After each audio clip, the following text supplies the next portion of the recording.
ఒక్కసారి కొమ్మూరి గోల్డ్ కి కాల్ చేయండి. తాకట్లో ఉన్న మీ బంగారాన్ని విడిపించి మార్కెట్ ప్రైస్ కి వాళ్ళు కొనుక్కుని మిగతా డబ్బులు మీకు ఇచ్చేస్తారు. వెల్కమ్ బ్యాక్ టు మనం టీవీ. నేను మీ పవన్ బెస్వాడ.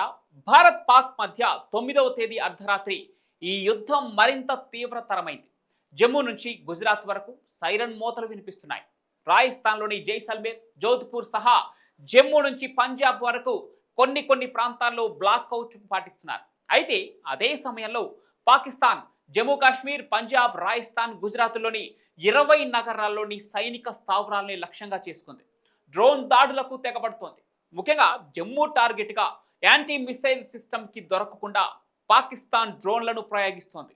ఇక పాక్ ప్రయోగించిన ఈ డ్రోన్లను భారత దళాలు కూడా అంతే సమర్థవంతంగా ధ్వంసం చేశాయి. అటు పంజాబ్ అమృత్సర్లో విద్యుత్ సరఫరా నిలిపివేశారు అధికారులు.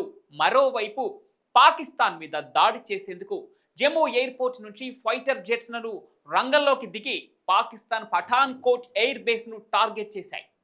ఈ నేపథ్యంలోనే పాకిస్తాన్కు గట్టి ఎదురు దెబ్బ తగిలింది.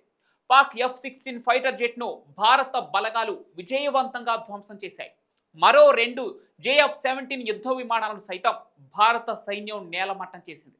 అయితే ఇక జమ్మూ వర్సిటీ దగ్గర 2 పాక్ డ్రోన్లను భారత బలగాలు నాశనం చేశాయి.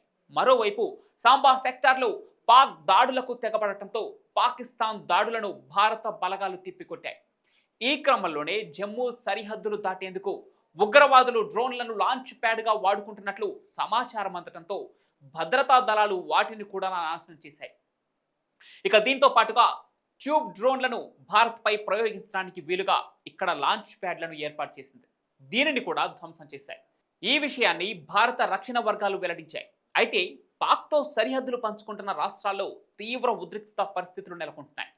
పలు చోట్ల పాక్ ప్రయోగించిన ఆయుధాలను భారత దళాలు తిప్పికొడుతున్నాయి. అయితే ఇక రాజౌరిలో పాక్ దళాలు జరిపినటువంటి కాల్పుల్లో ఓ ప్రభుత్వ అధికారి ప్రాణాలు కోల్పోయారు. శనివారం తెల్లవారుజామున కూడా భారత్పై పాకిస్తాన్ సైన్యం దాడులకు పాల్పడింది. రాత్రి నుంచే సరిహద్దు రాష్ట్రాల్లో కొన్ని ప్రాంతాల్లో బాంబు పేలుళ్లు వినిపించడంతో అప్పటికప్పుడు విద్యుత్ సరఫరా నిలిపివేసి బ్లాక్అవుట్ ను పాటించారు అక్కడి ప్రజలు. ఇక సరిహద్దు ప్రాంతాల్లో అధికారులు సైరన్లు మోగిస్తూ ప్రజలను ఎప్పటికప్పుడు అప్రమత్తం చేస్తున్నారు.